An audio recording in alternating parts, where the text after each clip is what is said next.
All right, so this trailer's been in our way right here. So anytime you gotta be further away from the pump, sometimes you have to run 2 hoses. And in that case, you gotta use your fittings, a male-to-male adapter to connect them. So right now we're getting pumped off.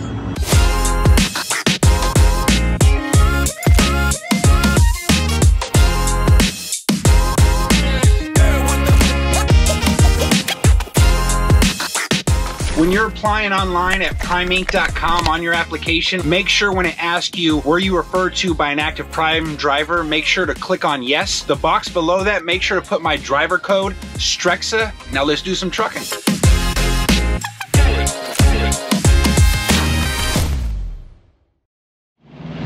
Woo! Yeah, my hair's on. I need a haircut, you guys. Boy, my hair, well, I look like Chewbacca right now. So I'm over here at the Salt Lake City terminal. This is basically gonna be our last run, Tyler and I, as far as TNT training.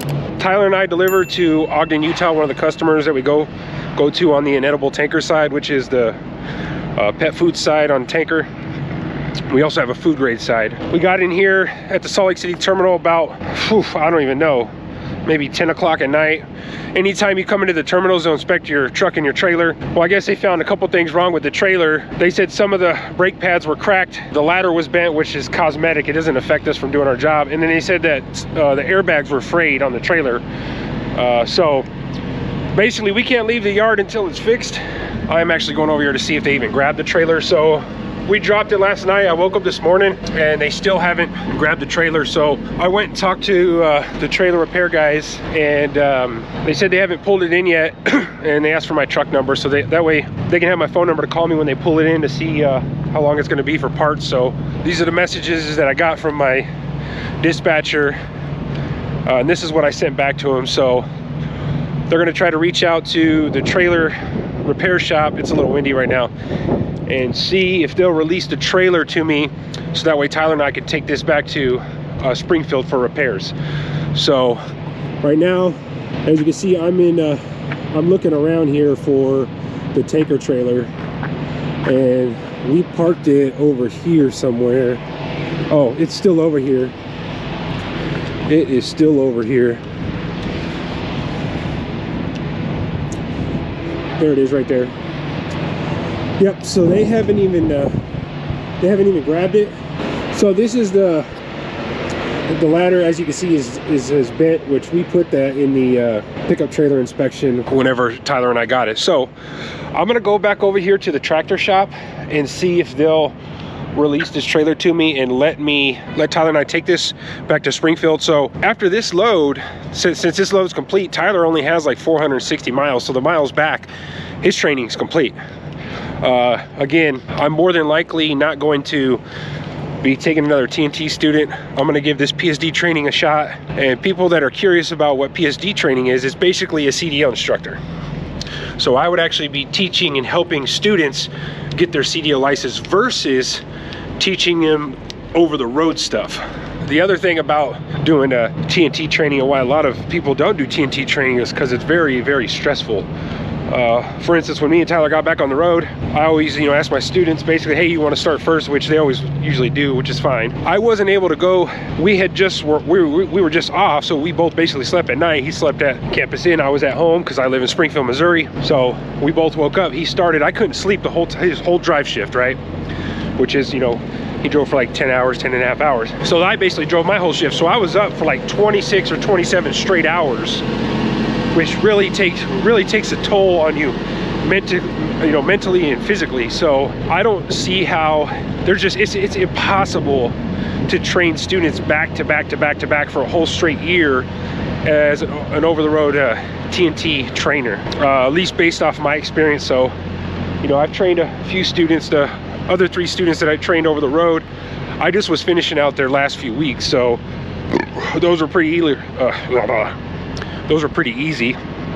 Tyler, I've done his full training miles now, so I'll have to actually go back and look at the dates, but I think I picked him up probably, was it March 9th? And what's today? Or was it March? Yeah, it was March. Yeah, March 9th is when I picked him up, and it's May 22nd. So I'd have to go back and look at how long it actually took, but let's go find out. if we can actually take this trailer and get out of here. Oh, another thing I forgot to tell y'all is that when me and Tyler got back to my truck the other day, was it 2 days ago we got back on the road? My truck was completely dead. The AP wasn't working, so I had to wait about 45 minutes. Someone from Prime, one of their mobile mechanics or whatever you want to call it, to drive over from the Springfield terminal to Prime East, which is the tank wash, just a few minutes up the street, to jumpstart the truck. So since the truck's a team truck and it's constantly running, I just basically told my dispatcher, hey, I'll take care of it later. And then we get stuck here at Salt Lake City. So I went into the repair shop over here and told them, can they look at it? They called me like at 2:30 in the morning. I'm just about to pass out.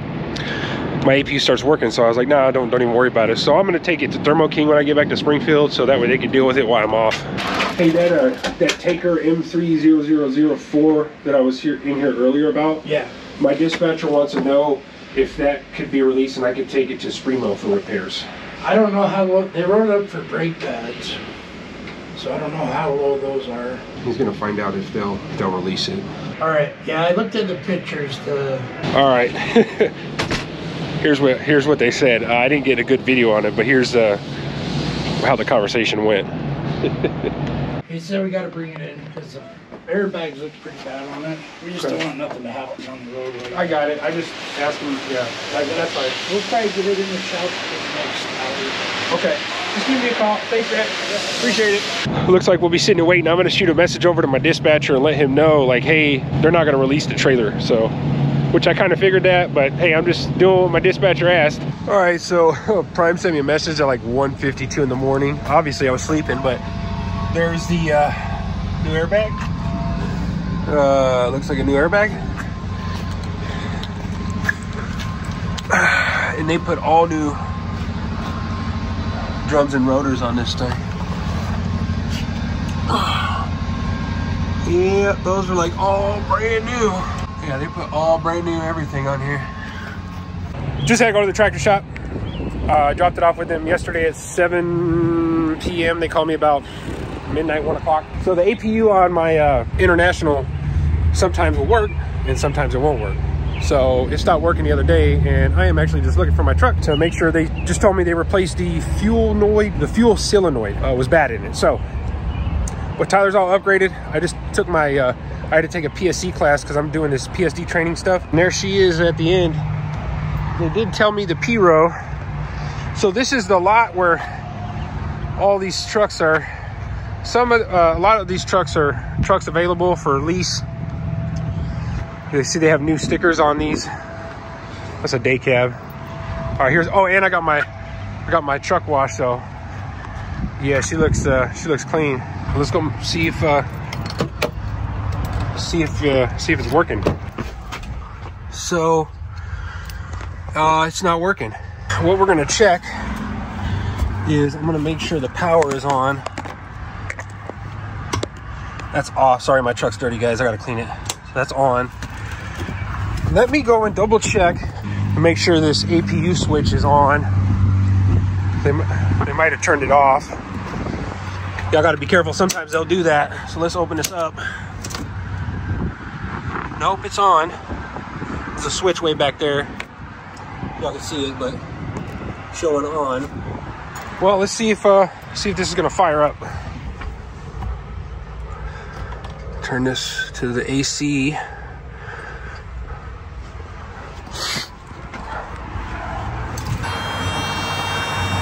It's not even trying to. It's not gonna start.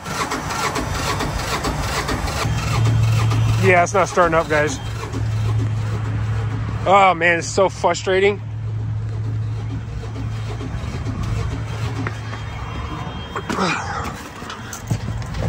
Oh, nope. It's not gonna fire up. I'm gonna turn it off. I have to go back over here and check it back in. They told me to bring the truck through. They told me to bring the truck through Bay 57 now, or sorry, Bay 53. The problem is,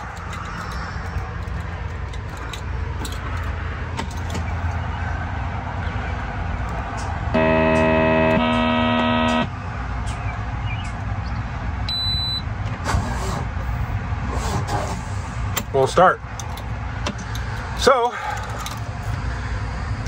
waiting for somebody to come over here and give me a jump start on the truck so I can drive around to Bay 53. Very, very, very frustrating, to say the least. I think that is the guy to be giving me a jump. Yeah, buddy. What's up, boss? Okay, sir, go ahead.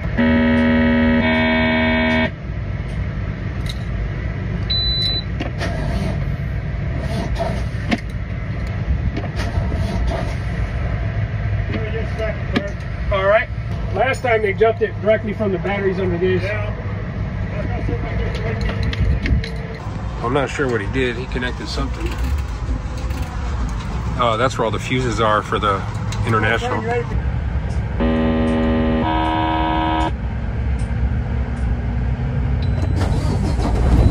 we go. All right, so that's Bay 47 tractor stuff where you go to check in. Now, this is new here. So the lane I'm in, this is Bay 53. They used to call it Bay 21, and you would pull around on the other side and come this way. Now they got it changed to where you pull in through Bay 53 and go the opposite way. So I'm now currently in line so they can assess my APU again, which they did that yesterday. I had my appointment at 7 o'clock yesterday and my APU was working. It just decided to work that day, but they still said they would check it in, and they did at 7. They supposedly fixed it. They put a new starter solenoid in it or something like that, a fuel pump solenoid. But nope, it wasn't working. The APU is still just trying to turn over. It's not firing up. So then I came back over to tractor maintenance Bay 47, and they're like, oh, well, swing it into Bay 53. So I go back out to my truck, it won't start. Go back to the tractor maintenance. They had to send someone out to jump it, which they did. So turn this air up because it's hot. But yeah, I'm just in line again. This is the annoying part here. Just I need my APU to work. I don't want to just show up in one day after going home. It's all hot in here. Like all my candy, no, I don't eat candy. All like my protein bars and my snacks and stuff are all melted. Like my bread was bad. You know, like it gets in 100 degrees over in the truck without the air running to keep the truck cool. It'll just ruin your food basically that's inside of your truck. And then when your batteries die, like all the food that was in my fridge wasn't any good. Like my milk I had to throw away, my lunch meat, a couple of the freezer things I had. So like that stuff all costs money, and you know I had to throw it away. So I have to have my APU running, and that's the only thing that I've had with this truck is the APU's been an ongoing issue. Now it hasn't really been that big of an issue so far. For the most part, while I was doing TNT training, my truck was always running. So after I would drive, my student would drive. My student would drive, I would drive. So the truck was always constantly running. The only time it would sit is if we were waiting for a tank wash to get washed out, to get loaded, to get unloaded. Other than that, my truck was always moving. So there's been a few times where we've had to shut down for the day or for the night. Those are the times that it decides it doesn't want to work. So I got to get this fixed. I pulled my truck back around Bay 53 and the APU started. It fired up. So the guy told me basically to park it. So I backed out of Bay 53. He told me to park it into Bay 51. He said that they were basically going to keep the truck shut off for a few hours. See if basically they can mimic the issue where it's just trying to keep turning over and over and over and over. Now, this has happened to me 4 times where I've gotten off the road for, let's say, a 10-hour break. Drop Tyler off, come home, or for 2 days, 3 days, whatever. Now, there's been 3 times where I've had to have my truck jump started. I had to call Prime and have them come over to the tank wash to jump start the truck because there's no power at all. Battery's completely dead. With that, guess what happens to everything that's in my fridge? It goes bad. I asked them, hey, this is basically draining my batteries. Can you guys check those batteries? Because they might be bad. Prime just called me 10 minutes ago and told me that all the batteries were shot. Do you want to replace them? I'm like, yes, they need to be replaced. So they're doing that right now. So I got the wheel chocks from Harbor Freight because Prime wanted like double the price basically. So I wasn't doing that. So hopefully there won't be any more issues with the APU after this. Once they call me, I will be going back up there to make sure that my truck is fixed properly. And then we'll just go from there. Oh, and then all of next week, I'm going to be doing training, PSD classes to do PSD training. So here pretty soon, I'm not going to be doing any more over-the-road training. It's all going to be PSD training. So I'll actually be helping students out get their CDL license. So if y'all see me out there on the pad, come over and say what's up. All right, so I was just in PSD classes all day. So now I just grabbed the key to my truck. They didn't even call me to tell me it was done, but they did call me and told me the batteries were dead. They were going to replace it. So let's go find my truck. Yep, that looks like it. 830116. Why the? Oh, I thought the windows were down for a second. She still looks clean. So I got her washed. Let's see if they replaced them batteries. Yep, those look like brand new batteries in there. All brand new batteries, guys.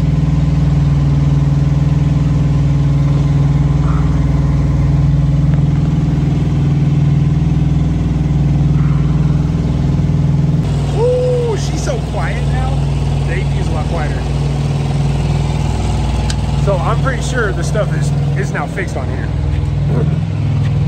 All right, let's fire this bad boy up. Oh, anytime you have your shop worked on, doesn't matter if it's at Prime, Peterbilt, Freightliner, or International, always do a full walk around on the truck to make sure they didn't do any damage, because I took my other truck, Freightliner, to the Freightliner dealership, dropped it off for some work.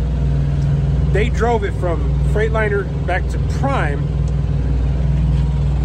They put a large dent in my side box that I didn't catch because I got back in my truck at nighttime, took off on the load to go pick the load up, ran it through the truck wash, and the next day I noticed it, but by then it was too late because I didn't report it.